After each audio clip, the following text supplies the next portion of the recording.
ሰላም ዩናይትዳውያን እንዴት ናችሁ? ቤተሰቦቻችን በሀገር ውስጥ እንዲሁም በመላው ዓለም ሆናችሁ የምትከታተሉን ውድ የማንቸስተር ዩናይትድ ኢትዮጵያ ቤተሰቦች ተገኝተናል። የቅዳሜው የቶተንሃም ጨዋታ ሌላ ትልቅ ፈተና ለካሪክ በነገራችሁ ላይ ማይክል ካሪክ ሶስት የቶተንሃም ጨዋታዎችን ወሳኝ የሆኑ የክለቡ ዳታ አናላይዝ የሚያደርጉና ታክቲክ ላይ የሚሰሩ ባለሙያዎችን ልኮ የቶተንሃምን አቀራረብ ገምግሟል ተብሏል። እና አሁን ቶተንሃምን ማሸነፍ ለዩናይትድ አስቡት በጣም ትልቅ ትርጉም ነው ያለው። አምና ብዙ ነገር ያሳጣን ቡድን ቢኖር ቶተንሃም ነው። ከአውሮፓ ቻምፒዮንስ ሊግ ውጭ ያደርጉናል፣ ዩሮፓ ሊግ ያሸንፈዋል እና ክለቡ አሁን ላለበት ሜስ ትልቁ ተጠያቂ የሆነው ቡድን ቶተንሃም ነው። አምና ፍጹም የበላይ ነበሩ እኛ ላይ። ዘንድሮ ግን ይሄ ነገር መደገም የለበትም። በመጀመሪያው ጨዋታቸው ያጠናቀናል በሜዳቸው። ቅዳሜ ኦልትራፎርድ ላይ ግን ዩናይትድ ማሸነፍ ብቻ ነው እና ቶተንሃምን መበቀል ያለበት ጨዋታ ነው። ስለዚህ ጨዋታ ከዛሬ ጀምሮ እናወራለን። ከጉዳት የተመለሱ ተጫዋቾች በክለባችን ውስጥ የሉም። በነገራችሁ ላይ አዳዲስ የጉዳት ዜናዎች እንዲሁ ተሰምተዋል። እሱን ነግራችኋለን። አጠቃላይ ትላንት ስለነበረው የቡድን መንፈስ ልምዳቸውን በተመለከተ እና ተጫዋቾቹ ምን ያህል ካሪክን እየወደዱት እንደሆነ የሚያሳይ ፕሮግራም ይዘንላችኋል። ይሄ የመጀመሪያ የዜናችን አካል ነው። ከዛ ወደ ኮንትራትና የዝውውር የተለመዱ ዜናዎቻችን እናልፋለን። ኮቢ ሜኖ አዲስ ኮንትራት ሊፈርም እየተጣደፈ ነው። የክለቡ አመራሮች እሱን አሳምነው ለማቆየት ከፍተኛ ጥረት እያደረጉ ነው። ስለጠየቀው ደሞዝ እና ስለ አግባብነቱ ተጫዋቹ በሳምንት የጠየቀው ደሞዝ እንደው ይገባዋል ወይ ብለን ቁጥሩን እያነሳን ስለ ተጫዋቹ አዲስ ኮንትራት ጉዳይ እንዲሁ እናወራችኋለን። የዝውውር ወሬዎች አሉ። በነገራችን ላይ ሮጀርስ ስሙ ከዩናይትድ ጋር ተያይዟል። ዩናይትድ አይ ቲንክ ይህን ተጫዋች የሚያስፈርምበት እና ፍላጎቱ ሪያል የሚሆንበት እድል ሰፊ እንደሆነ ይሰማኛል። ለምን እንዲህ እንዳልኩ ነግራችኋለሁ። ከዛ ውጭ ደግሞ ከወልቭስ የፈለጉት አማካይ ያለ ስለሱ እናወራለን። ዘ አትሌቲክ የዩናይትድን የቀጣይ ክረምት የዝውውር ሁኔታዎችን በተመለከተ ቅድመ ነገሮችን አስቀምጧል። ምንድናቸው እነሱን እና ሴሜኒዮ ለምን ከዩናይትድ ይልቅ ሲቲን እንደመረጠ በግልጽ የተናገረበትን ፕሮግራም ይሻለው። ቪዲዮውን ላይክ ስለምታደርጉ ሼር ስለምታደርጉ እንዲሁም ሰብስክራይብ ስለምታደርጉ ከልብ እናመሰግናለን። አብራችሁን ሁኑ። መልካም ቆይታ። የእንግሊዝ ፕሪምየር ሊግ የሳምንቱ ምርጥ ተጫዋች ለመባል በተከታታይ እንግዲህ ዩናይትድ ተጫዋቾች እጩ ሆነው የቀረቡበት ሳምንት ነበር። ላለፉት 4 ተከታታይ ሳምንታት ከአራቱ ተከታታይ ሳምንታት 3ቱን የዩናይትድ ተጫዋቾች አሸንፈው ነበረ።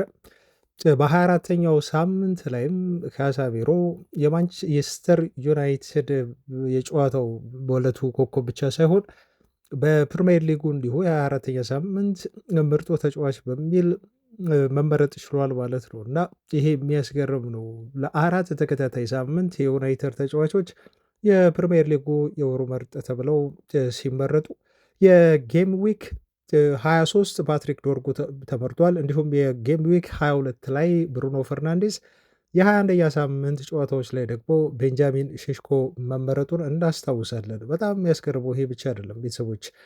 በዚህ ሲዝን ከተደረጉ የ24 ሳምንት ጨዋታዎች የማንቸስተር ዩናይትድ ተጫዋቾች 9 ጊዜ የሳምንቱ ምርጥ ተጫዋች በሚል መመረጥ ችሏል። ለምሳሌ በ8ኛ ሳምንት ጨዋታዎች ሃሪ ማጉዌር መመረጥ ችሎ ነበር። እንዲሁ በ9ኛ ሳምንት ጨዋታዎች ብሪያን ምቡሞ ተመርጧል።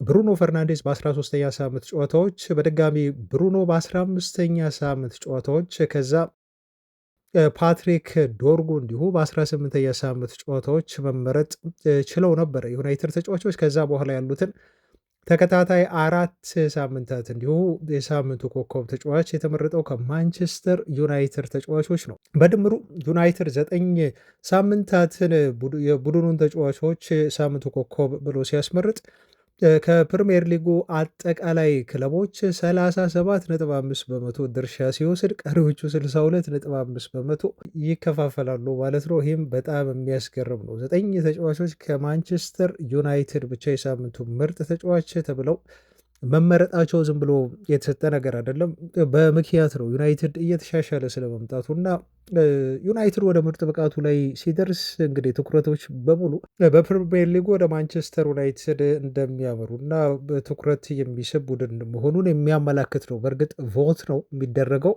እጩ ሆኖ መቅረቡን ዜና ስሰራላችሁ ካዛሜሮ የመሸለም ዕድሉ ሰፊ ነው ብዬ ነበር። ምክንያቱም ዩናይትድ ተጽዕኖ ፈጣሪ መሆኑን አንዱ ማረጋገጫ ነው። ይሄ ቤተሰቦቻችን የፕሪሚየር ሊጉ ቮት ሲያስደርግ በርካታ የዩናይትድ ደጋፊዎች ሄደው ካዛሜሮን ቮት እንደሚያደርጉት እና ዩናይትድ ተጫዋቾችን ቮት እንደሚያደርጉ እርግጥ ነው። በየሳምንቱ ኢማጅን እንግዲህ አሁን ዩናይትድ በዚህ አሁን አቬሬጅ በሆነ አቋሙ ነው እንግዲህ እነኝን ሁሉ ተጫዋቾች እያስመረጠ የሚገኘው። ዩናይትድ ወደ ዋንጫ ተፎካካሪነት ሲመጣ በየሳምንቱ ዋንጫዎችን አሚን ጨዋታዎችን ማሸነፍ ሲጀምር አስቡት የዩናይትድ ተጫዋቾች የሳምንቱ ምርጥ ተጫዋቾችን የመቆጣጠር እድላቸው በጣም ሰፊ ይሆናል ማለት ነው። ለማንኛውም ካዛሜሮ ይገባዋል።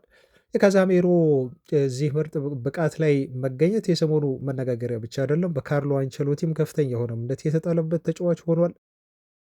ካሳሜሮና ኩኛ በዓለም ዋንጫ ላይ በብራዚል ብሔራዊ ቡድን ውስጥ አይነኬ ተጫዋቾች እንደሆኑና በቋሚ 11 ውስጥ የመሰለፉን እድል ማንም እንደማይነጥቃቸው ካርሎ አንቸሎቲ የብራዚል ብሔራዊ ቡድን አሰልጣኝ ከድምዳሜ ላይ መድረሳቸው ነው ወቅታዊ ብቃታቸውን ተከትሎ የተነገረው።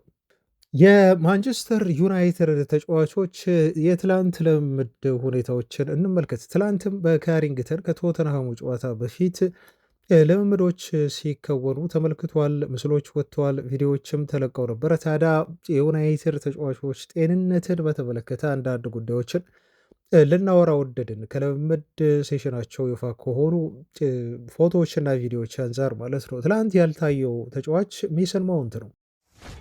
ልምምድ በሚሰሩ ሰዓት ሜሰን ማውንት አለመገኘቱ ትንሽ ያስገረመ ሆኗል። ተጫዋቹ አሁን በተደጋጋሚ ጉዳት እየደረሰበት ነው የሚገኘው። ኦፍኮርስ የሩበን አሞሪም በጣም ተመራጩ ተጫዋች ነበረ ሜሰን ማውንት። አሁን ማይክል ካሪክ ከመጣ በኋላ አይ ቲንክ የምርጫ ጉዳይ መስሎ ነበር። እኔ በግል ተጫዋቹ ስለ ጉዳቱ ብዙም ስላልሰማን ምናልባት ማይክል ካሪክ እንግዲህ እሱን ስላልመረጠው ቤንች ላይ አድርጎታል የሚል ግምት ነበረኝ። ግን በትላንቱ የልምምድ ሴሽን ላይ አለመገኘቱ ከጉዳት ጋር የተያዘ እንደሆነ ማሳያ ነው ተደርጎ የተወሰደው። የሚያስገርመው በ2023 ነው ወደ ዩናይትድ የመጣው ታውቃላችሁ። ከቼልሲ ከተዛወረ በኋላ ተጫዋቹ እስካሁን ድረስ ያደረገው ለ2700 ያህል ደቂቃዎችን ብቻ ነው ለዩናይትድ ሜዳ ላይ ገብቶ የተጫወተው ማለት ነው። አብዛኞቹን እነኚህን ደቂቃዎችን በሩበን አሞሪም ስር በተለይ በዚህ ሲዝን ማድረጉን መጫወቱን ነው እንግዲህ ከልብ እዚህ ጋር መረዳት የምንችለው እና ትልቁ የሚያስገርመው ምንድን ነው የሜሰን ማውንት ጉዳት እየተደጋገመ ስለመምጣቱ አንዱ ማሳየው ለ3 ዓመታት በ2700 ያህል ደቂቃዎች ለዩናይትድ ጨዋታዎችን ሲያደርግ ብሩኖ ፈርናንዴዝ ብቻውን ደግሞ በዚህ ሲዝን ብቻ 2000 ደቂቃዎችን መጫወት ችሏል ማለት ነው። ያውም ያነሰ የማንቸስተር ዩናይትድ በሌሎች ውድድሮች ላይ ስለማይሳተፍ ያነሰ የጨዋታ ቁጥር ይዞ ማለት ነው። ዩናይትድ በአውሮፓ ሻምፒዮንስ ሊግ ወይ በአውሮፓ መድረክ በሌሎች የኤፍኤ ካፕ አይነት ውድድሮች ገፍቶ ቢጫወት ኖሮ ብሩኖ ከዚህ በላይ ደቂቃዎችን ከሜሰን ማውንት በላይ ማስመዝገብ ይችል ነበር። ይሄም ምን ያህል ተጫዋቹ በጉዳት ዩናይትድን ማገልገል እንዳቃተው ማሳያ ነው። አንዳንዶች እንደውም የሜሰን ማውንት በቃው ክረምት ላይ ዩናይትድን መልቀቅ አለበት እያሉ ነው የሚገኙት። ማቲያስ ዴሊክትም በነገራችሁ ላይ አልታየም። ትላንት በልምምድ ወቅት ላይ ከተጫዋቾቹ ጋር ልምምድ ሲሰራ አልተመለከትነውም። ስለዚህ በጂም ላይ ነው ማለት ነው እየሰራ የሚገኘው። ተጫዋቹ ሙሉ ልምምድ እንዳላደረገና በቅርቡ ግን ማድረግ እንደሚጀምር ተነግሯል። ከ2021 ጊዜ ጀምሮ ከ2021 ሲዝን ጀምሮ ማቲያስ ዴሊክት 69 ያህል ጨዋታዎች በጉዳት ምክንያት አምልጠውታል። ግን የሚያሳስበው ነገር በዚህ ተጫዋች ዙሪያ ተጫዋቹ የጉዳቱ መመለሻ ጊዜ በግልጽ አለመቀመጡ ነው እና ኖ ሪተርን ዴት ተብሎ ነው የተቀመጠው። መቼ እንደሚመለስ በግልጽ የሚታወቅ ነገር የለም። ሃሪ ማጉዌር በበኩሉ ከ2021 ሲዝን ጀምሮ አጠቃላይ ያመለጡት የጨዋታዎች ብዛት 56 ጨዋታዎች ናቸው። እንዲሁም ሌክሳንድሮ ማርቲኔዝ ያመለጡት የጨዋታዎች ብዛት 101 ያህል ጨዋታዎች ናቸው። ይህንን እንግዲህ ስናይ ነው ዩናይትድ በቀጣይ ክረምት የዝውውር መስኮት ግዴታ አንድ ሴንተር ባክ ማስፈረም መቻል አለበት። ብለን የምንናገረው ማለት ነው ቤተሰቦቻችን። ክለቡም ቢሆን በእቅድ መልኩ እንደያዘው እና አንድ ሴንተር ባክ የማስፈረም ትልቅ የሆነ የዝውውር እቅድን ይዞ ቀጣይ ክረምት ላይ ተጫዋች እንደሚያመጣ የሚጠበቀው ማለት ነው። አብዛኞቹ የዩናይትድ ሴንተር ባኮች በጉዳት ምክንያት በተለይ ሲኒየር የምንላቸው ቲሙር በጣም የሚጠቅሙ ተጫዋቾች እየተጎዱበት ቡድኑ ስለተቸገረ ግዴታ ሴንተር ባክ ያስፈልገዋል። ዴሊክት 69 ያህል ጨዋታዎች እንዲሁም 56 ያህል ጨዋታዎች ሃሪ ማጓየር በተለይ ደግሞ ማርቲኔዝ በጉልበት ቀዶ ጠገነው ምክንያት 101 ያህል ጨዋታዎች ያበለጣቸው ተጫዋቾች እንደሆኑ ነው በሊጉ የተነገረው። ግን እዚህ ጋር አንድ በጣም ያስገረመኝ ነገር የሉክ ሾው ጉዳይ ነው። አይገርምም? ሉክ ሾው ዩናይትድን ከተቀላቀለው ልሞስ አይ ቲንክ ወደ 12 ዓመት ሆኖታል አይደል? ቤተሰቦች በ12 ዓመታት ውስጥ ተጫዋቹ በዚህ ሲዝን ያደረጋቸው የጨዋታዎች ብዛት ወይም የተሰለፈባቸው ደቂቃዎች ለበርካታ ዓመታት ከተሰለፈባቸው ደቂቃዎች በጣም የበለጡ የላቁ መሆናቸው ነው። የሚያስገርመው ከዩናይትድ ተጫዋቾች በዚህ ሲዝን በሁሉም ጨዋታዎች ላይ በ24 የማንቸስተር ዩናይትድ የፕሪሚየር ሊግ ጨዋታዎች ላይ በመጫወት ብቸኛው ተጫዋች ነው። ይህን ታውቃላችሁ? ብሩኖ ፈርናንዴዝ እንኳን በጉዳት ምክንያት ጨዋታ ሚስ ያደረገ ተጫዋች ሆኗል። ግን ሉክ ሾው ምንም ጨዋታ አላመለጠውም። ስለዚህ በዚህ ሲዝን 2094 ያህል ደቂቃዎችን ተጫዋቹ ሜዳ ላይ በመቆየት ለማንቸስተር ዩናይትድ ጨዋታውን ማድረጉ በጣም ይሄ ብሬክ ስሩ የምንለው እና የሉክ ሾው የዘንድሮ ያለ ጉዳት በጨዋታዎች ላይ መቀጠል በጣም ያስገርመኝ መረጃ ነው። ይሄ አፕሪሺዬሽን ይገባዋል። ተጫዋቹ በደንብ ራሱን እየጠበቀ እንደሆነ ትልቁ ማሳያ ስለሆነ ማለት ነው። ቤተሰቦች ወደ ቶተንሃሙ ጨዋታ እንለፍ እስቲ። ዛሬው ሐሙስ ነው፣ ጨዋታ እናደርጋለን። በዚህ ሳምንት በጣም ወሳኝ የሆነ ጨዋታ በኦልድ ትራፎርድ ከቶተንሃም የምናደርገው እጅግ የሚጠበቅ ጨዋታ ነው እና ስለዚህ ጨዋታ ሰሞኑን ማውራታችን እንዲሁ አይቀርም። ከዛሬ ጀምሮ እናወራለን። ግን ከዛ በፊት እንደው ስለ አሰልጣኛችን ማይክል ካሪክ የተነገሩ ሚካኤል ካሪክ ሶሪ ቤተሰቦች ማይክል ካሪክ ወይም ሚካኤል ካሪክ ነው ትክክለኛ ስሙ። በዚህ መልኩ እንደምትረዱኝ ተስፋ አደርጋለሁ። ግን ስለዚህ አሰልጣኝ የዩናይትድ ተጫዋቾች ከአንደበታቸው የወጣው ነገሮች ወይም የሰጡት አስተያየቶች ምንድን ናቸው የሚለውን ለመመልከት እንደው ልሞክር ሰብሰብ አድርጌ። ከዚህ በፊት የአንዳንዶቹን ነግሬያቸዋለሁ። ምን ያህል የማንቸስተር ዩናይትድ ተጫዋቾች በሚካኤል ካሪክ ያሰለጣጠን ስልት በጣም ደስተኛ እንደሆኑ እና አሰልጣኙን የገለጹበትን መንገድ ነው የምነግራችሁ። ለምሳሌ ዲያጎ ዳሎም ብሎ ተናግሯል። ካሪክ በስኳድ ውስጥ ያለውን አጠቃላይ ሙድ ነው የቀየረው በሚል ነው እሱ የተናገረው። በቃ የቲሙን አጠቃላይ ሙድ ቀይሮታል በሚል ተናግሯል። ቤንጃሚን ሼሽኮ ደግሞ ካሪክ ኢንጆይ እንድናደርግ ራሳችንን ነው ነፃነት የሰጠን በሚል ነው የተናገረው። ይህን በተለይ ትላንት ቤተሰቦች በጣም ለማውራት ሞክሬያለሁ። ሩበን አሞሪም በጣም ሪጅድ ስለሆነ ተጫዋቾቹ ላይ ትዕዛዞችን ያበዛል። ህግጋቶች አሉት ይሄ አሰልጣኝ ለተጫዋቾቹ ብዙ ኢንስትራክሽኖችን ስለሚሰጥ ተጫዋቾቹ ይጨነቃሉ። ሜዳ ላይ የእሱን ኢንስትራክሽን ይጠብቁ ወይንስ ደግሞ በነፃነት ጨዋታቸውን ይተግብሩ የሚለው ነገር ማለት ነው። አሁን ትልቁ ነገር ማይክል ካሪክ ያደረገውና ሴሽኮም ያረጋገጠው ነገር ተጫዋቾች ራሳቸውን ያላቸውን ችሎታ ኤክስፕሬስ አድርገው በሞር ፍሪደም በነፃነት ያላቸውን ብቃት አውጥተው ራሳቸውን ኢንጆይ እንዲያደርጉ ተጫዋቾች የሚፈልጉትን ነፃነት ሜዳ ላይ ሰጥቷቸዋል ማለት ነው። ይሄ አንዱ ቤንጃሚን ሼሽኮ የተናገረለት የመሰከረለት ነገር ነው። ላሜንስ ደግሞ ምን ብሏል? ካሪክ ስር መሰረታዊ የሆኑ ነገሮችን በጣም በቀላል መልኩ እያደረገን ነው። ሩበን አሞሪም ወቅት የከበደንን ነገር በካሪክ ስር ግን መሰረታዊ የሆኑ ነገሮችን በቀላሉ ማድረግ ችለናል ብለዋል። እንዲሁም በማቲያስ ኩኛ ደግሞ ምን ብሎ ገልጾታል?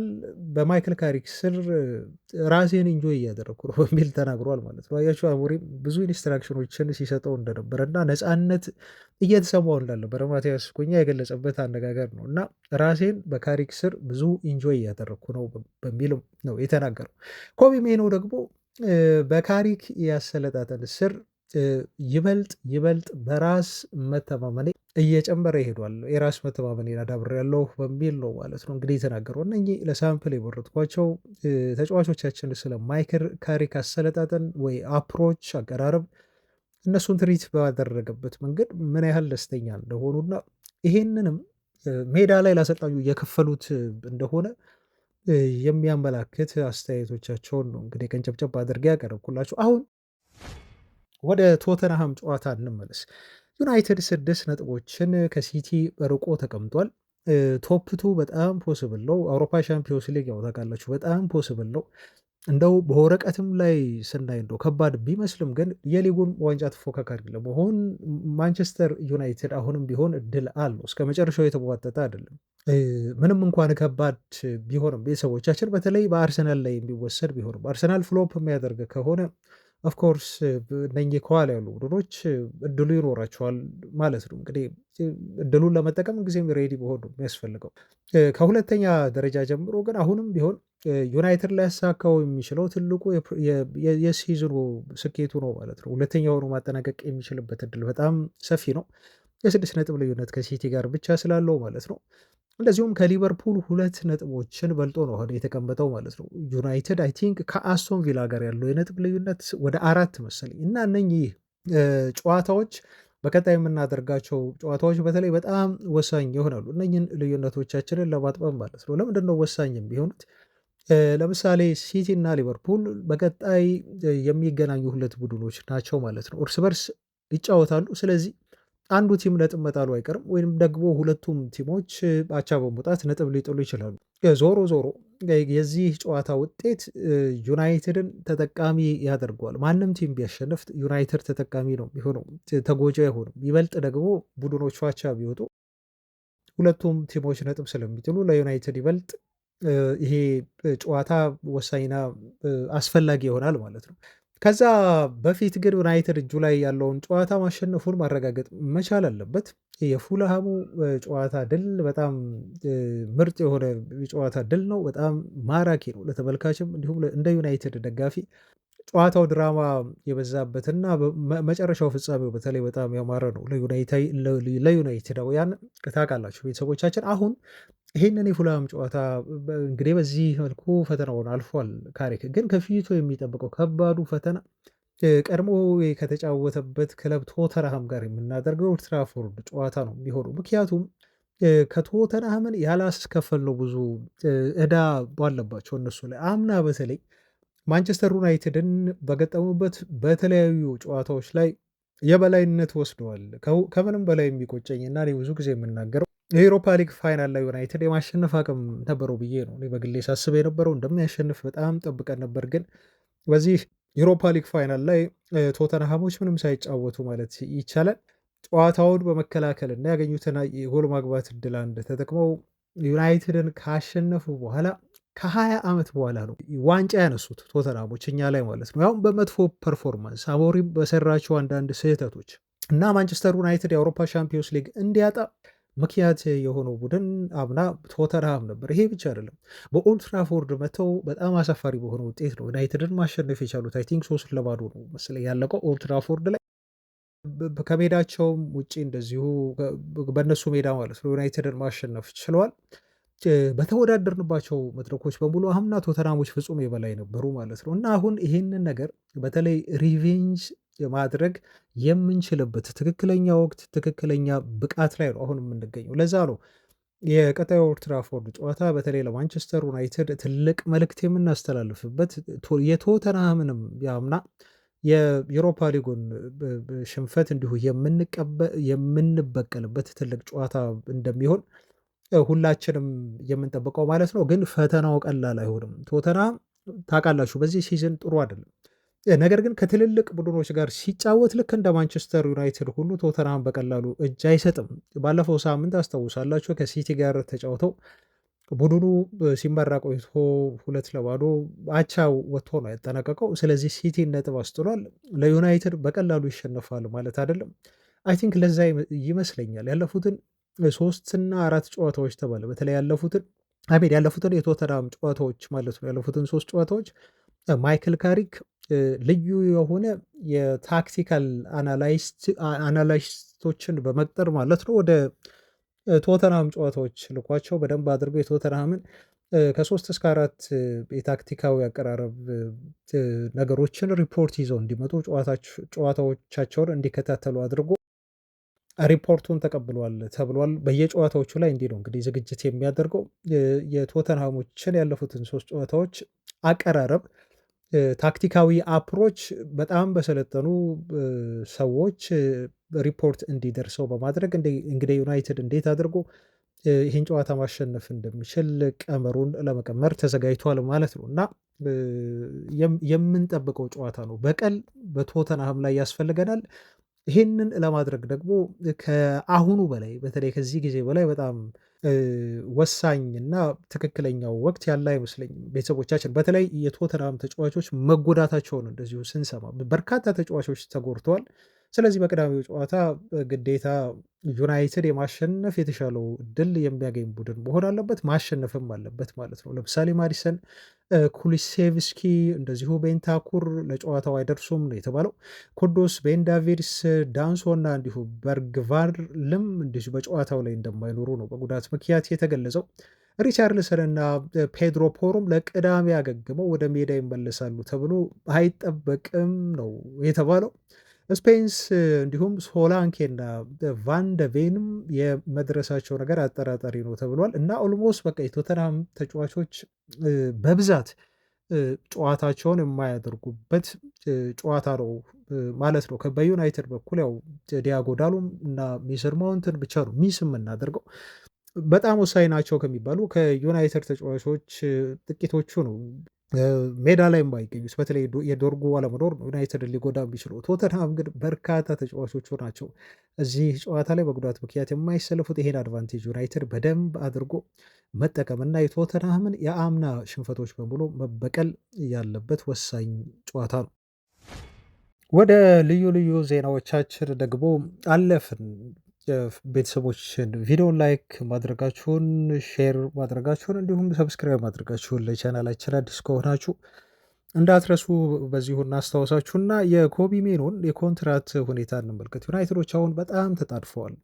ተጫዋቹን አዲስ ኮንትራት ለማስፈረም እንደነ ፋብሪሶ ሮማኖ እና ሌሎች የሚታመኑ የዜና ምንጮች እንዳሉት ከሆነ ዲስከሽን እያደረጉ ነው ከተጫዋቹ ወኪሎች ጋር። በተለይ በዚህ ወር ላይ አዲስ ኮንትራት ተፈርሞ ውሉን እንዲያራዝም ለማድረግ እነ ጄሰን ዊልኮክስ ኦልሬዲ ከሜኖ ካምፕ ጋር ወይም ከሜኖ ኤጀንሲ ጋር ንግግር እያደረጉ እና እየተነጋገሩ ነገሮችን ለመፍታት በተለይ ያላቸውን ልዩነት እንዲሁ ለማጥበብ ጥረት እያደረጉ እንደሆነ ነው የተገለጸው። ተጫዋቹን ለማሳመን ብዙ ነገሮችን ብዙ ርቀቶችን እየሄዱ እንደሆነ ነው የተገለጸው ይህን ኮንትራት እንዲፈርም። ምክንያቱም የዩናይትድ ረዥም ጊዜ የቡድኑ አካል እንደሚሆን ለሜኖ ማረጋገጫ እየሰጡት ነው ያለው ተብሎ ነው የተገለጸው። እንደውም ቡድኑን በአጠቃላይ በሱ ዙሪያ ለመገንባትም አሁን ብሩኖ ፈርናንዴዝ የሚለቅበት ጊዜ የተቃረበ መሆኑን ተከትሎ በኮቢ ሜኖ ዙሪያ ቡድኑን እንደሚገነቡት የቡድኑ ወሳኝና ቁልፍ ተጫዋች እንደሚሆን እየነገሩት ነው ያሉት ዩናይትዶች። ማይክል ካሪክ በተለይ በክለቡ የሚቆይ ከሆነ ተጫዋቹ ወሳኝና ቁልፍ የሆነ የፕሮጀክቱ አካል እንደሚሆን ካሪክ በራሱ እንዳረጋገጠለትም ነው የተነገረው። ተጫዋቹ ደግሞ በቅርቡ ባሳየው ፐርፎርማንስ ምክንያት ቀደም ሲል ሲያገኝ የነበረው ይሄ ወደ 20 ሺህ ፓውንድ ሳምንታዊ ደሞዝ አሁን ቦነሶቹ አክቲቬት ሆነዋል ተብሏል። ስለዚህ ኦልሬዲ ደሞዙ በምን ያህል እንደጨመረ ባይታወቅም ክፍያው ግን እንደጨመረለት ነው የሜኖ እየተነገረው ማለት ነው። ግን እስካሁን ድረስ የኮቢ ሜኖ ወኪሎች ተጫዋቹ እያገኘ የነበረው ደሞዝ በዩናይትድ ቤት ይሄ 20 ሺህ ፓውንድ ተብሎ የተነገረው ማለት ነው ለዩናይትድ ካለው አስተዋጽኦ እና ከሚጫወተው ሚና አንጻር በጣም ያነሰ ነው ብለው ያስባሉ ማለት ነው እና ዩናይትድ ሰዎች ይህንን የአዲስ ኮንትራት ንግግር በተለይ ከሌሎች ተጫዋቾች ደሞዝ አንጻር ክለቡ ተመልክቶ ለብቃቱና እንዲሁም በክለቡ ውስጥ ላለው ሚና የሚመጥን ደሞዝ እንዲሰጠው ጠይቀዋል ተብሎ ነው የተነገረው። ከዚህ በፊት ታስታውሳላችሁ ተጫዋቹ ወደ 200 ሺህ ፓውንድ ነው በሳምንት እንዲከፈለው ጠየቀ ተብሎ የተነገረው። ያላግባባቸው ነገር ይሄ ነው ከዩናይትድ አመራሮች ጋር። ለምን እንደሆነ ታውቃላቸው? ፖሊሲያቸው ትልልቅ ተጫዋቾች እንኳን እነ ኩኛና ብሪያንም ብሞ 150-180 ሺህ ፓውንድ አካባቢ ነው በሳምንት እያገኙ የሚገኙት። ከ200 ሺህ ፓውንድ በታች ነው ደሞዝ የተከፈላቸው ያለው። ኮቢ ሜኖ ደግሞ እንግዲህ ታዳጊ ነው፣ ከአካዳሚው የተገኘ ልጅ ነው እና በአንድ ጊዜ ለሜኖ ያን ያህል ደሞዝ መስጠትም ዩናይትዶች አይፈልጉም። 200 ሺህ ፓውንድ የሚለውን መስማትም አይፈልጉም አሁን ያሉት የዩናይትድ ባለስልጣናት ማለት ነው እና ግን የተጫዋቹ ወኪሎች ምናልባት ይሄን ሀሳብ ይቀበሉታል ወይ? የክለቡ ባስቀመጠው የደሞዝ አጥርና ስኬል መሰረት ተቀብለው ኮንትራቱን ለመፈረም የዩናይትድ አመራሮች በሚያቀርቡላቸው ተርም መሰረት ዝግጁ ናቸው ወይ ከኮቢ ሜኑ በኩል የሚለው አብረን የምናየው ቢሆነው ግን ቀላል ነገር የሚጠይቋቸው አይመስለኝም። እስካሁን ድረስ ውሉን ሳያራዝሙ በመቆየታቸው 20,000 ፓውንድ እያገኘ እስካሁን ድረስ በራሱ መቆየቱ ድርድሩን ከባድ ያደርገዋል ለዩናይትድ አመራሮች ማለት ነው። ግን ደጋፊዎችም ተከፋፍለዋል። በነገራችሁ ላይ እኔ ጥንቃቄ ማድረግ አለባቸው ብዬ ነው የማስበው። መረጃውን በዚህ መልኩ ካደረስኳችሁ የግል ሀሳቤን እንደው ስናገር ሜኑ ታዳጊ ተጫዋች ነው፣ ታለንቱ አለው፣ በደንብ አድርገን እናውቃለን። ግን ደግሞ ጥንቃቄም ያስፈልጋል። ምክንያቱም እኛው ራሳችን በገዛ እጃችን ክለቡ በራሱ በገዛ እጁ ለነ ማርከስ ራሽፎርድ 350,000 ፓውንድ በሳምንት በመስጠት ለምሳሌ ፕሮፌሽናል ኮንትራት ሲፈለም ለጋርናቾ እንደዚሁ በህይወት ዘመኑ አይቶት የማያውቁን ከፍተኛ ገንዘብ ለአንድ ታዳጊ 17 ዓመት ተጫዋች ዩናይትድ ከፍሏል። ለጄደን ሳንቾም እንደዚሁ በጣም ከፍተኛ እንደው የአካዳሚ ተጫዋች ነው ብዬ ባልልም ቤተሰቦቻችን ሌሎችም ስህተት የሰራባቸው በርካታ ተጫዋቾች አሉ። ጥሩ ደሞዝ ሰጥቶ ዩናይትድ ታለንታቸውን ያጠፋባቸውና የተለየ ባህሪ እንዲያመጡ ተጫዋቾችን ያደረገባቸው ማለት ነው። እና ሜኖ በጥንቃቄ መያዝ ያለበት ልጅ ነው። ከደሞዝ ጀምሮ ደሞዝ ብዙ ጊዜ የተጫዋቾችን ያጠፋል። ታውቃላችሁ፣ ብዙ ተጫዋቾች ግብዝ እንዲሆኑ ያደርጋል። ኦፍኮርስ በአንዳንድ ተጫዋቾችም ዩናይትድ ስህተት ሰርቷል ብዬ አስባለሁ። ለምሳሌ ዮሮ በሚከፍለው የደሞዝ መጠን 120,000 ፓውንድ መሰለኝ በሳምንት አይ ዶንት ቲንክ ይሄ የሚገባው አይመስለኝም። እንደ እድሜው ማለት ነው። ወደፊት አላውቅም ብቃቱን ካሻሻለ በኋላ እና ይሄ መደገም የለበትም። አሁን ለኮቢ ሜኖ 200,000 ፓውንድ በሳምንት ተሰጠው ማለት ያውም ከተቀበለው እሱንም ማለት ነው። ቤተሰቦቻችን እንግዲህ የጠየቀው የሚሰጠው ከሆነ ብዙ ደሞዝ ነው በኮቢ ሜኖ ደረጃ እና ቀጣይ ምን ያህል ደሞዝ ለማግኘት ነው ይሄ ልጅ የሚለፋው የሚጥረው? የኔ ጥያቄ ይሄ ነው። ምናልባት አሁን 200,000 ከሰጣችሁት በቀጣይ ደግሞ ከዚህ የተሻለ ጥሩ ፐርፎርማንስ እያሳየ የሚመጣ ከሆነ ኔክስት ታርጌቱ የሆነው 350,000 ፓውንድ ነው ማለት ነው በሳምንት አሁን እነ ካሳሜሮ የሚከፈላቸው ደሞዝ ማለት ነው። ያ ደግሞ የቲም ስፕሪትን ይበጠብጣል ማለት ነው እና ይሄ ጥንቃቄ በክለቡ ሰዎች መደረግ መቻል ያለበት ይመስለኛል። ደሞዝን በተመለከተ አሁን ካሉ የዩናይትድ ሱፐርስታሮች ለምሳሌ ከነ ማቲያስ ኩኛ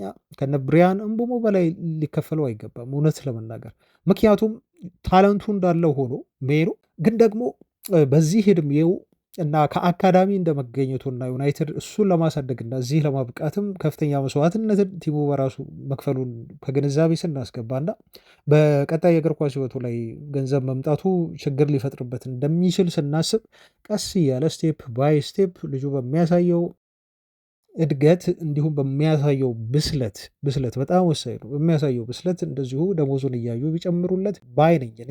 እነ ኩኛና እነ ብሪያን እምቡሞ አሁን በጣም በስሏል በአኗኗር ዘያቸውም ማለት ነው ቤተሰቦቻችን እና ይሄ ነገር ጥንቃቄ ይፈልጋል። ግን አሁን ጥሩ ነገር ምንድነው ኮቢ ሜኖ ምርጥ ብቃቱ ላይ መመለሱ። ይሄኔ ሩበን አሞሪም ዩናይትድ አሰልጣኝ ቢሆን ኖሮ ብሏል ፋብሪሶ ሮማኖ ኮቢ ሜኖ ለናፖሊ እየተጫወተ ነበር።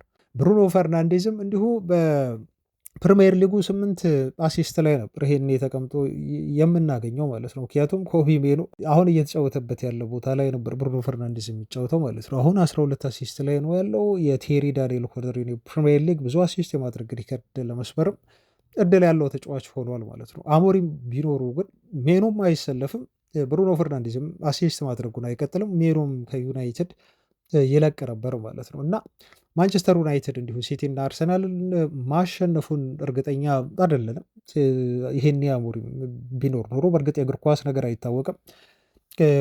ሲቲን አርሰናል ማሸነፍ ግን ለአሞሪም የሚከብደው ነበር። እንዲሁም ከፉልሃሙ ጨዋታ ዕለት እርግጠኛ ነኝ ቢያንስ ዩናይትድ ማሸነፍ ይከብደዋል በሩበን አሞሪም ስር ቢሆን ኖሮ እና ብዙ ለውጦችን አምጥተናል። አሁን ከለውጦቹ መካከል ደግሞ ትልቁ ቲሙንም የቀየረ ራሱንም የቀየረበት ተጫዋች ኮቢ ሜኖ ነው። ትላንት በነገራቸው ላይ ኢንስታግራም ፖስት ላይ ፋውንድ ዘ ዌይ የሚል ሙዚቃ አለ እና እሱን ሙዚቃ እንዲሁ ተጠቅሞ ከወንድሙ ጋር ኢንስታግራም ስቶሪ ላይ ፖስት አድርጓል።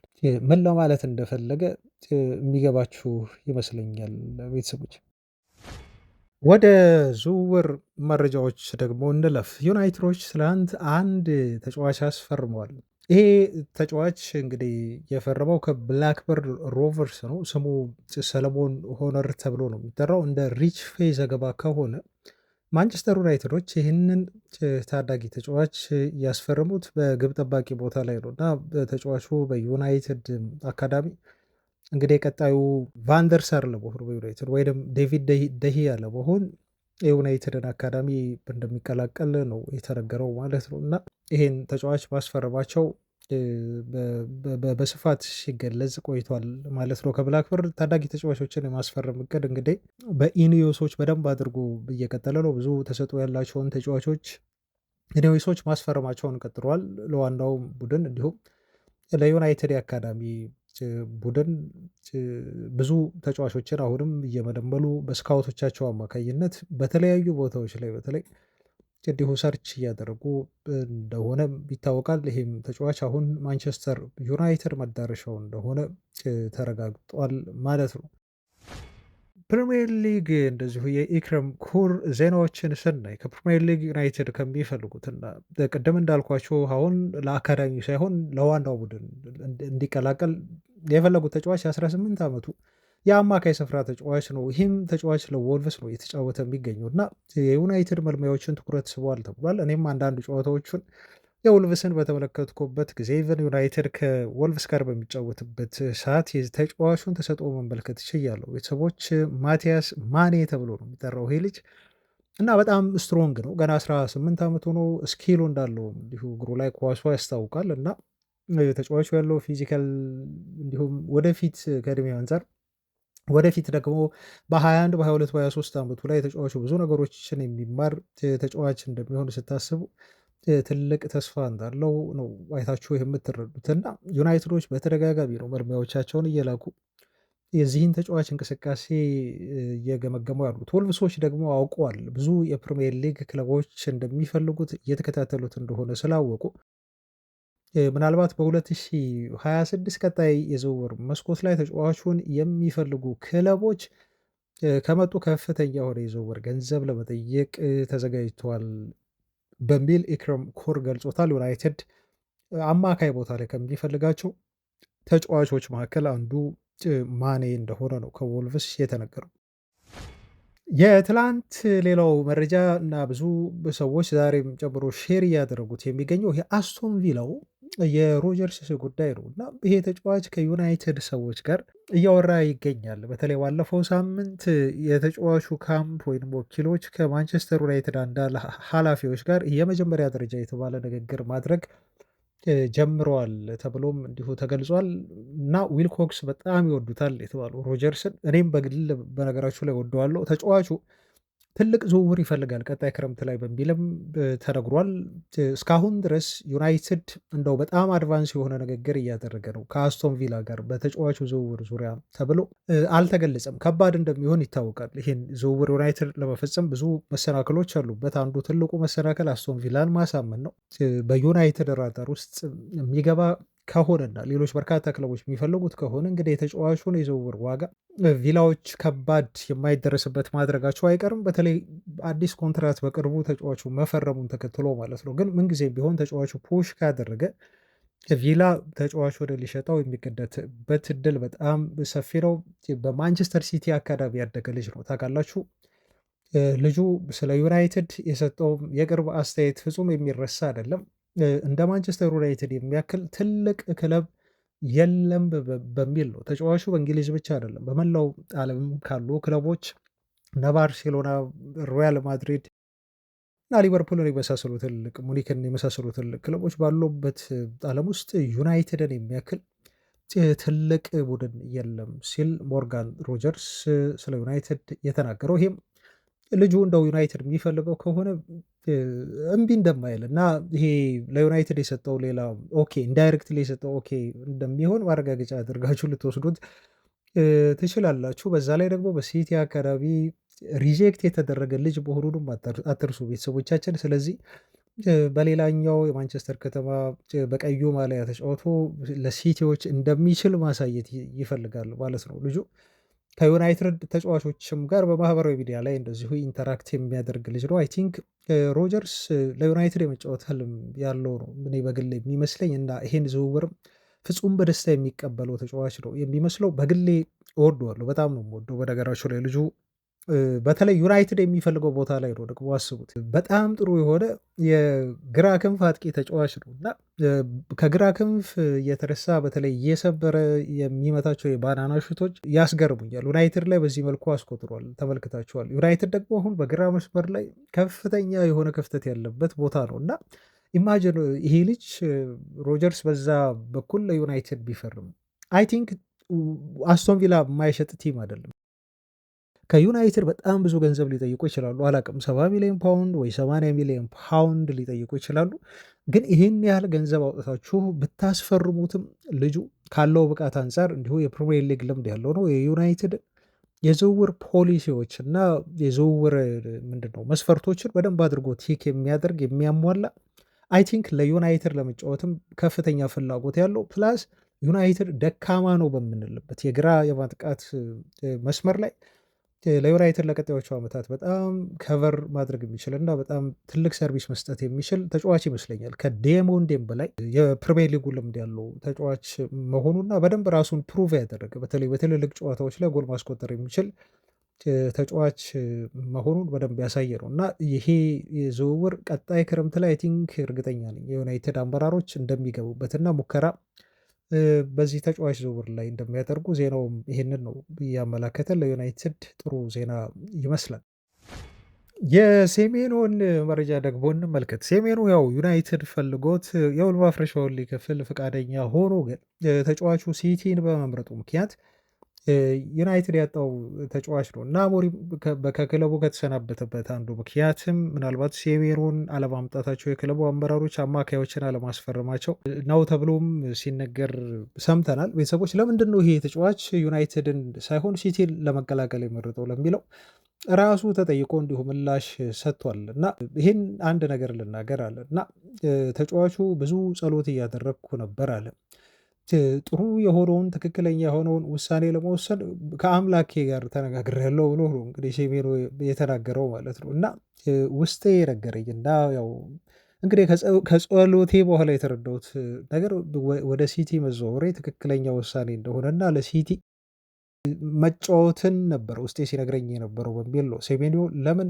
ከማንቸስተር ዩናይትድ ይልቅ ሲቲን እንደመረጠ የተናገረው ማለት ነው እና በተለይ ኢንቫይሮመንቱ በጣም ወሳኝ ነበር ለውሳኔ ሲል ተናግሯል እና እርግጠኛ መሆን መቻል ነበረብኝ። ቶፕ የሆነ አሰልጣኝ ያለው ቡድን እንዲሁም ኢንቫይሮመንቱ በጣም ሄልዚ ወደሆነው ቡድን መሄድ ነበረብኝ። ቶፕ የሆኑ ተጫዋቾች ወዳሉበት ቡድን መሄድ ነበረብኝ። ያም ነገር ነው ወደ ማንቸስተር ሲቲ ዝውውሬን እንዳደርግ ከመጨረሻ ውሳኔ ላይ ያስደረሰኝ በሚል ነው የተናገረው ማለት ነው እና አሁን ኢንጆይ እያደረግኩበት ነው ብሏል። ሲስተሙ ደግሞ ይፈቅድልኛል ጎሎችን እንዳስቆጥር ቦክስ ውስጥ እንዲሁ ሹቶችን እንዳደርግ የሚፈቅድልኝን ሲስተም ነው ማንቸስተር ሲቲ የሚጫወተው ብሏል። ስለዚህ ልክ እንደ ስትራይከር አሊያም ደግሞ እንደ ክንፍ መስመር ተጫዋች ሲጫወት ነው ኢንጆይ የማደርገው በሚል ነው ሴሜዶ አስተያየቱን የሰጠው ማለት ነው። ይሁላችሁ አሁን እዚህ ጋር ማን ትዝ አላችሁ ቤተሰቦቻችን እንዲህ ብሎ አስተያየቱን ሲሰጥ ሩበን አሞሪም አይምሯችሁ ላይ አልመጣም? ምክንያቱም ሴሜኖን ያሳጣን ክለቡ ሳይሆን ሩበን አሞሪም ነው። ለምን ብትሉኝ አንድ እንደ ምክንያት አድርጎ ከተናገራቸው ነገሮች መካከል ከራሱ ቃል ነው የምነግራችሁ። ምክንያቱም እኔ ስትራይከር እና ዊንገር ሆኜ ስጫወት ነው ይበልጥ ኢንጆይ የማደርገው ብሎ ነው እያለ ያለው ልጁ ማለት ነው። ጎል ማስቆጠር እወዳለሁ፣ እንዲሁም ሹት ማድረግ ቦክስ ውስጥ እወዳለሁ ብሏል። አሞሪም ግን እሱን ምን አድርጎ ሊያጫውተው ነበር? ልክ አማድን እየተጠቀመበት እንዳለው በቀኝ በኩል ላይ ይሄ የቀኝ ተመላላሽ ተከላካይ አድርጎ ሊያጫውተው ነበር ማለት ነው። ይህንንም ተጫዋች የግራ ቦታ ላይ የግራ ዊንግ ባክ አድርጎ ሊጠቀመው ነበር ማለት ነው። ይህን በተደጋጋሚ ጊዜ ሰምተናል ቤተሰቦቻችን። ሴሜኖ ይሄንን ሀሳብ አልወደደውም።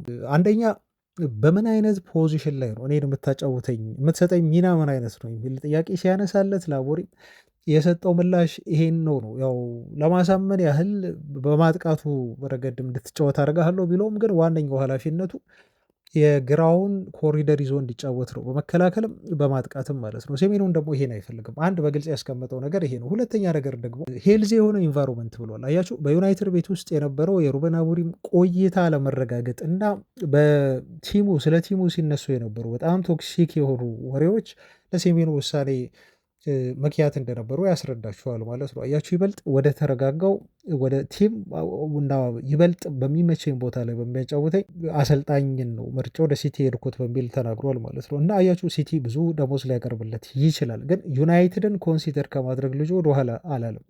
እና ሴሜንዮን ያሳጣን ክለቡ ሳይሆን አሁን የተረዳሁት ሩበን አሞሪም የሚከተለው አፕሮች እና አሰልጣኙ ስላላሳምነው ነው የሚል ድምዳሜ ላይ ነው እኔ እንድደርስ ያደረገኝ። ኤኒዌይስ ግን ምክንያቱን በዚህ መልኩ ገልጿል ማለት ነው። በመጨረሻም ስለ ማንቸስተር ዩናይትድ ቀጣይ ክረምት የዝውውር መስኮትን በተመለከተ ሰፋ ያለ ዘገባ ዘ አትሌቲክ አውጥቷል። እሱን እንመልከት። የማንቸስተር ዩናይትድ ቀጣይ ክረምት የዝውውር ባጀት የሚወሰነው በአውሮፓ ሻምፒዮንስ ሊግ ተሳትፎ ላይ ነው በሚል ነው ዘ አትሌቲክ በጣም ሰፊ የሆነ መረጃውን ያቀረበው።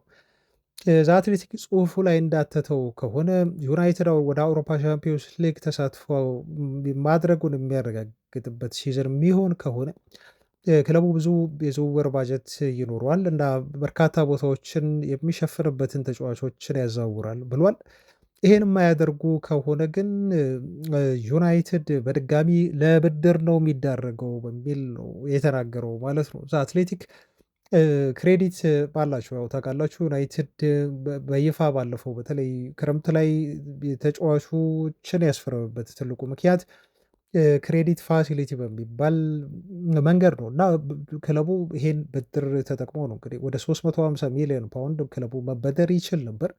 የመበደርም እንዲሁ አቅም ነበረው። ከነኚህ 350 ሚሊዮን ፓውንድ ውስጥ አምና ክረምት ላይ ታዲያ 295 ሚሊዮን ፓውንድ ተበድሯል። ቀጣይ ደግሞ 55 ሚሊዮን ፓውንድ ነው መበደር የሚችለው ማለት ነው። ቀጣይ ሰመር ላይ ምናልባት የተለየ ነገር ካልተፈጠረ በስተቀር እንደዛ አትሌቲክ ዘገባ ክለቡ አሁን ይህን ብድር ለመምዘዝ ይገደዳል ማለት ነው። 55 ሚሊዮን ፓውንድ አውሮፓ ሻምፒዮንስ ሊግ ተሳትፎውን የሚያገኝ ከሆነ ደግሞ ያው ከተሳትፎ ብቻ ከ100 ሚሊዮን ፓውንድ በላይ ስለሚያገኝ ክለቡ በዝውውር መስኮቶች ላይ የሚፈልጋቸውን ተጫዋቾች ለማስፈረም ይጠቀምበታል ብሏል። በጣም ወሳኝ ነው የአውሮፓ ሻምፒዮንስ ሊግ ተሳትፎ ለቀጣይ የዩናይትድ የቡድን ግንባታ ሲል ጋዜጣው ያተተው በዚህ ምክንያት ነው። አሁን ኖርማል ሌሎች ክለቦች በጣም አስከፊው ነገር ዩናይትድ ብዙ ጨዋታዎችን አለማድረጉ ነው በዚህ ሲዝን።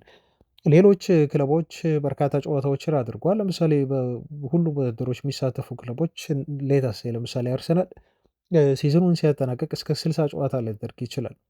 ዩናይትድ ይህን ሲዝን የሚያጠናቀቀው አይ ቲንክ ወደ 40 ጨዋታዎችን አድርጎ ነው። ቤተሰቦቻችን አይደል አስቡት። አርሰናል ከዩናይትድ በ20 ጨዋታዎች ብልጫ አድርጎ ሲዝኑን የሚያጠናቀቅበት እድል አለ። ምክንያቱም በተለያዩ ውድድሮች ላይ ተሳትፎ እያደረገ ስለሆነ ከ20ዎቹ ጨዋታዎች ደግሞ አርሰናል 10ሩን ጨዋታዎች በሜዳው ላይ የሚያደርግ ከሆነ ከስቴዲየም ገቢ ብዙ ገንዘቦችን ያገኛል ማለት ነው። ለምሳሌ አሁን ዩናይትድ 10 ጨዋታዎችን በሜዳው ቢያደርግ ኖሮ ከእያንዳንዱ ጨዋታ በትንሹ የሚያገኛቸው ስቴዲየም ገቢ ከ3 እስከ 4 ሚሊዮን ፓውንድ የሚገመቱ ናቸው። አላቅም ኤግዛክት ነበሩን፣ ከዛም ሊበልጥ ይችላል። አሁን እነኝን ማባዛት ነው ለ10 ማለት ነው ወደ 30 ወይም ወደ 40 ሚሊዮን ፓውንድ አካባቢ ከገቢው ላይ አጥቷል ማለት ነው። ዩናይትድ ከተለያዩ ውድድሮች መውጣቱ ከአውሮፓ ውድድሮች መውጣቱ ሳያንስ ማለት ነው በአውሮፓ መድረክ ላይ ለመሳተፉ ሌላ ጉዳት ሆኖ ሳለ ይሄ ደግሞ ተጨማሪ ገቢ ማጣት ነው ማለት ነው። እና ይሄ ጉዳይ ነው ክለቡን በቀጣይ ዝውውር መስኮት ላይ የአውሮፓ ሻምፒዮንስ ሊግ ተሳትፎ መኖር በጣም ወሳኝ የሚያደርገው በዝውውር መስኮቱ ላይ ክለቡ በስፋት እንዲሳተፍ ማለት ነው። ነገር ግን አንዳንድ ተጫዋቾች መልቀቃቸው ለክለቡ ቦስት የሚያደርግ ነው። ክረምት ላይ ለዝውውሮች ለምሳሌ ባይንደር 15 ሚሊዮን ፓውንድ ይለቃል ተብሎ ይጠበቃል። ዲያጎ ዳሎ ወደ ማድሪድ 45 ሚሊዮን ፓውንድ፣ ኡጋርቴ ወደ ቱርክ ክለቦች 40 ሚሊዮን ፓውንድ፣ ካሳሜሮ ፍሪ ሆኖ ይለቃል። ከደሞዝ ቢል ላይ ዩናይትድ ወደ 20 ሚሊዮን ፓውንድ ያተርፋል። ኮሊየርን 15 ሚሊዮን ፓውንድ፣ ሜሰን ማውንትን 35 ሚሊዮን ፓውንድ፣ ራሽፎርድ ሲለቅ 30 ሚሊዮን ፓውንድ ከደሞዝ ቢል ላይ የዩናይትድ ወደ 18 ሚሊዮን ፓውንድ ይነሳል። ፕላስ ደግሞ ራስመስ ሆይለንድን ዩናይትድ ኦልሬዲ ሸጧል፣ 44 ሚሊዮን ፓውንድ ያገኛል። ስለዚህ ከሽያጭም ገንዘብ የሚያገኝበት እድል በጣም ሰፊ ነው። ከደሞዝ ቢላቸውም ላይ ብዙ ገንዘቦችን ፍሪ የሚያደርጉበት እድል አለ። እዚህ ላይ ኮንትራቱ የሚጠናቀቀውን እና መቆየት አለመቆየቱ ያልተረጋገጠው ሃሪ ማጉዌርም በራሱ ክለቡን የሚለቅ ከሆነ በሳምንት ከካሳሜሮ እና ከማጉዌር ብቻ ዩናይትድ ሚሊየን ከግማሽ ሚሊየን ፓውንድ በላይ በሳምንት ቤተሰቦቻችን ከደሞዝ ቢላቸው ላይ ፍሪ ያደርጋሉ ማለት ነው። ይሄ በአመት ሲደመር በጣም ብዙ ገንዘብ ነው የሚሆነው። የዝውውር አቅማቸውን እንዲሁ ከፍ የሚያደርግ ይሆናል ማለት ነው። ቤተሰቦቻችን አብራችሁኝ ስለነበራችሁ እስካሁን ከልብ ነው ማመሰግነው። ነገ በአዳዲስ ጉዳዮች ላይ እንዲሁ አገኛችኋለሁ። እስከዛ ሰላም ሁኑ ባይ